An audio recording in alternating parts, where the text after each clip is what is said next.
Hi everyone, I'm Tony with Harper Therapy, and I am here with the wonderful Jamie. She's another clinician here with us at Harper, and we are in our second week of our series about teens. And so last week we were talking about how our teens can turn from these sweet, innocent little cherubs to like the demon spawn. Now into these strange aliens living in our house.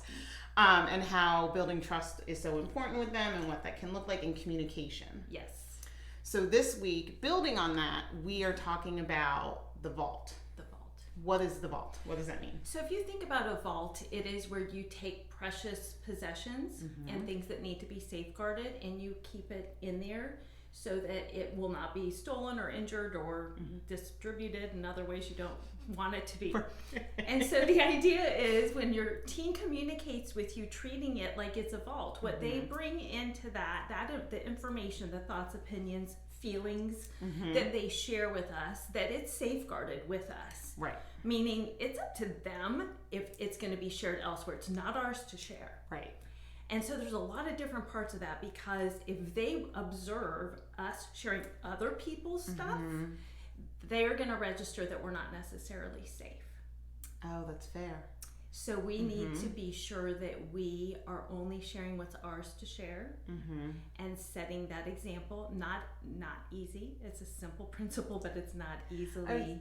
I think it's just something that we do in our society where we talk about other people and we judge, and I think we tend to do it in front of our kids, and then our kids are learning it, and then we wonder why we have mean girls running around. That's right. And I will say, even I have 5 boys, and I struggle because I'll have one ask me about another and what's going on in their situation, and it's not even necessarily gossipy. It's right, just, and a lot of the time I'm like, oh, is this mine to share? Oh, I don't think so. I think you need to call your brother on that one. Right. And it's like, come on, I'm just wondering about it. I'm like, I know, but I don't want to be perceived as giving information that wasn't mine to give. And so it's not easy. Yeah. Well, and even asking permission about like even the good things. That's because right away when you think of the vault, you think of the bad things, and so you're like, well, yeah, I don't want to spread that. But even making honor roll and being super excited about that. No, I don't want you to tell grandma and grandpa, because maybe there's too much attention and they don't like that. Or maybe they're all about you telling grandma and grandpa because they want all the attention and they know grandma and grandpa are going to give them some money for making honor roll. It all depends. Yes, and I love that. And how powerful is that for your teen, for you to ask your teens permission with what a trust building exercise. And you know what a treasure it is when they come to you and they confide in you with deeper things and thoughts and feelings or fears or what have you, and you're setting up like a sacred space for them, really a safe zone, so that you are the one that's approachable. And so it's just about like honing these deeper relationships with our teens that are available to us. We just have to navigate the waters. Right. Well, and that's, I think some of these seem so simple, and then when you go to put them into practice, like it's not as easy as it sounds. Exactly. And I think even we talked about it last week about being human, and sometimes we mess up. Owning that to your teen, so that if grandma and grandpa are like, hey, great job, Lucy, and making honor roll, and they're like, what? I didn't want them to know. You're like, I'm sorry, sweetheart, that was on me. I told them. I was just so excited and so proud of you. It won't happen again, that type of thing. But owning that is a huge step. Oh, and that's such a perfect scenario that I have lived through. The grandparents want to know. Right. And it's difficult to say, Mom, you need to call him and ask him about that. Right. It's not like I don't want to give information, but I know that he will perceive it as me sharing something that wasn't mine to share. Right. And so and setting new habits, even with family members. Like, you know what? Give him a call. He'd love to hear from you and ask him, right. And imagine how empowering that is for the teen to realize that they do have control in who knows their information and who knows their story. And then to have that trickle down to their friends and how they are in school with their friends and things like that.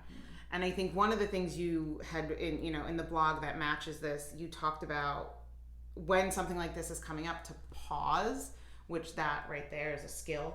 But to pause and to think, is this my story to share?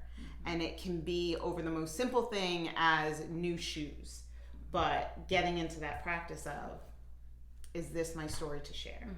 And if you're not sure, asking, hey, is it okay if I share this? And I know for me as a mom, my heart's desire is to be seen as a safe space. Like, I want that for life, not just teens. I want that for life. I want them to call me and consider me a safe space to share. And so you're building lifetime relationships here with these precarious teen years. And then when we mess up, you know, owning that again, you know, like, sorry, I thought that was okay to share. Next time I'll check with you. Yeah. And I think that in doing that, it's modeling. And I think something that I mean, it was news to me when I had kids that they were learning from what I did. That seemed really weird to me. Like, no, they're going to be their own person. Yeah, but they form their own self from watching us. Yes. And I think another thing too is their different personalities. I am naturally more of a private person. Of my 5 sons, I have 2 that are naturally much more fiercely private, and 3 that could just really not, like, care less. Like, everyone can know their business. They're like, they're hey, good with listen, it. if I do well in school, you mom, like, make announcements, do whatever, you know. And then there are others that I'm more sensitive to because they're more sensitive. So it's also navigating that. It might not be every single instance but once we know, I'm good if you you know, share my honor roll status with grandma and grandpa, you know, whereas others, we have to be sensitive to how they're designed, and that's a private thing for them even. Yeah, and this even does go out to social media, because I have and listen, as moms, you just want to brag. Moms, dads, parents, you're so proud of your kiddo. But social media is one of those things that then you forget who sees it, and then who's coming up to your kid being like, oh my God, good job at that game, good job at this. So exactly, it's hard.